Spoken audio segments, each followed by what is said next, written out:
Hey, what's going on, my YouTube fam? This is Willis here, back with another video. Today, I want to talk a little bit about my experiences with ayahuasca. I've done it 3 times now, twice in Thailand, which is not where it's local. The people had to import the stuff.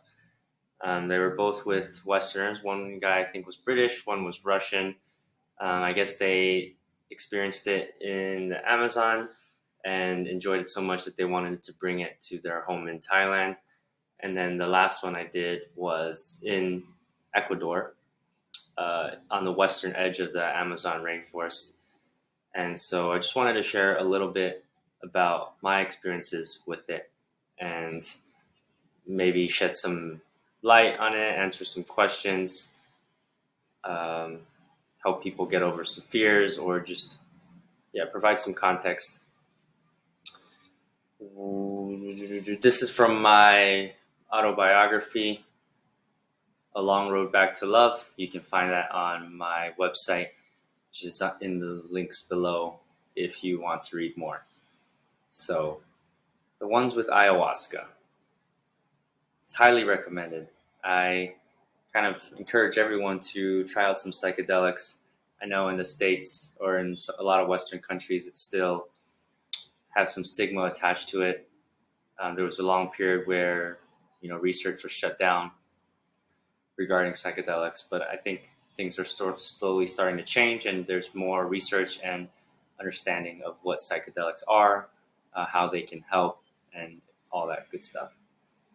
So the first time I did it, I was in Thailand.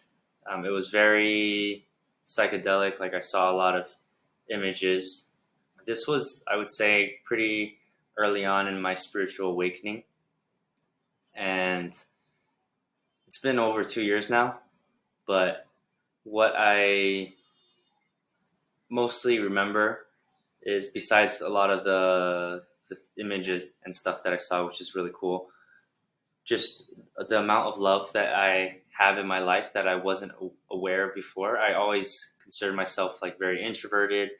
I don't keep in contact with a lot of people. I travel around a lot, so relationships or friendships come and go.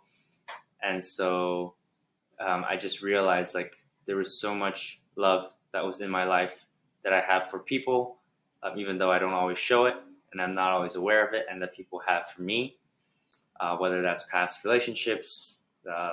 At that time, I just gotten out a year out of the Marine Corps, so I felt a lot of love there, a lot of friends, um, and just this was really the beginning of noticing or being aware of things that the last 2 years I've taken time to integrate, such as the power of forgiveness. I know that now, and basically that how nothing is an accident and how everything is necessary, including all the mistakes, quote unquote mistakes or pain or whatever that we've experienced. It's all necessary and it all helps us to grow ultimately, right? And then also just an overall sense of peace of the path that I'm on, because that was one of the questions that I had. It's like, what am I doing? Why am I in Thailand? What's going on with the pandemic? What am I doing with my life? All that good stuff. Why am I a hippie? And just having a greater sense of peace with that. It's something continuing to work on, is leading more from the heart and less from the head, being too overthinking or too rational. And of course, those are also important, but the head should be in service to the heart, because that is where our center ought to be.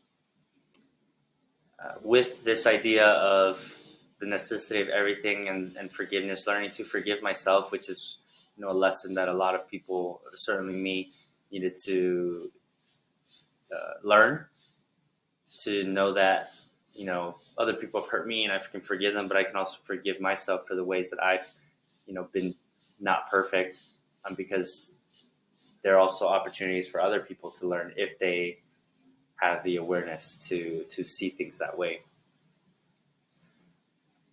And then I also realized that basically that I don't exist, or that like I'm obviously born with certain potential and personality and things like that, but everything that I've learned is like it's all been from external sources, and so I'm just like a mirror or a reflection of all the coaches and mentors, institutions, my family, everything that has shaped me, and then just this whole spiritual oneness idea.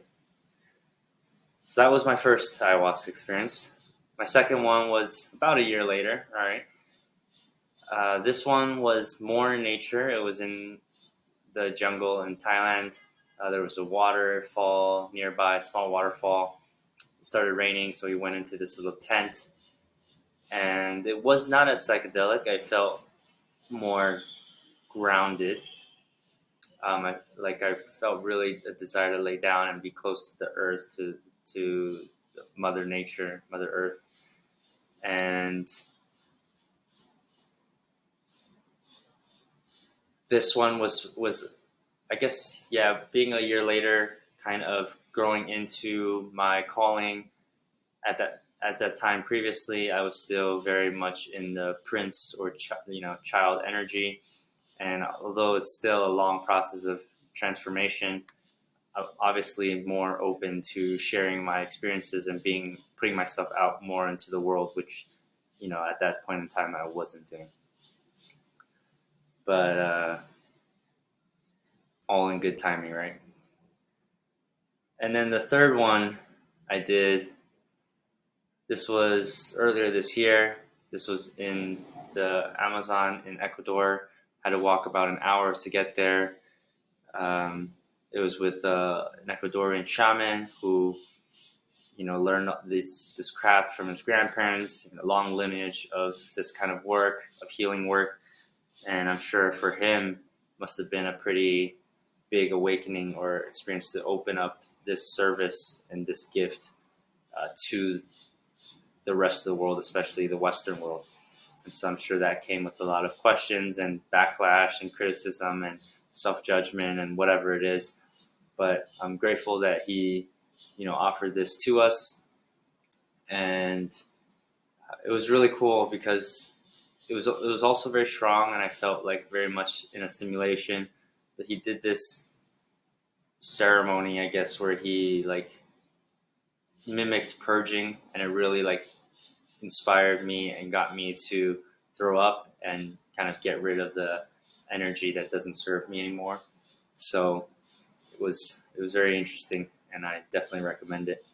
So some of the lessons, one was I wanted to create this Friends video, which I've made. It's on YouTube as well. I make a joke that I thought it was going to go viral, but instead it got 300 views. It is what it is. It was still a fun project, and I learned a lot doing it. Next is this idea of science and spirituality. So part of this journey for me is figuring out, okay, what is science? What is spirituality? What is religion? How do they all intersect? Are they complementary, or are they, what would you say, opposing each other? Are they mutually exclusive? And so I go into that, I think, in another video, and I write about it as well. So I won't go into that too much, but it just helped me to gain a more holistic understanding of these different aspects and how they all play together. Then I got reassurance of just continuing down the same path like I got in the first one, of going through men's work, of going through healing, of going through whatever it is that I'm doing, because it's all good. That's what I got. Next, I realized how complicated life is, and both how complicated and how simple it is. So, I mean, just within our bodies, there's so much going on, right? There's a whole universe of what's just going on within our bodies. And so what we experience in terms of consciousness, or even just awareness of our own processes, is the tip of the iceberg. And if you extrapolate that out to the whole world, I mean, it's just so incredibly complex, and we can only focus and be aware of so little. And that's just, I mean, to me, that's beautiful. Next, I realized that, life could just be random. I don't know for sure. But we might as well adopt the most empowering belief, which is that we're chosen, and that we have a mission and we should adopt responsibility, all this Jordan Peterson stuff. So it all just came together. This is related to my partner. And lastly, like I mentioned, just how beautiful life is and how much of a gift it is, despite its ups and downs, its pains, its triumphs, tribulations, etc., etc. It's all good. And this whole thing about consciousness, what it is, why we have it, what does it mean? Is it just random? Is it programmed? Who knows? Maybe it's just a little accident in nature, and only time will tell whether it works or not. Because as I talk about in another video, humans, we have the ability to make life so amazing, but we can also destroy ourselves and the planet. So only time will tell with that. Those are the main lessons, I guess, I got from Mother Ayahuasca. I would definitely recommend it. 10 out of 10 experience to anyone, just to gain a greater level of self-awareness. It definitely helps a lot with healing. I know it also allows your brain to reprogram certain things. So many people can overcome addictions and get through limiting beliefs and just get a lot of answers from ayahuasca. And it really helps to purge and cleanse the body as well. So if you have any questions about ayahuasca, let me know. I'm not an expert, right? I'm just someone who's tried it a couple times. I'm just speaking from my experience, but I definitely had several beautiful experiences with it.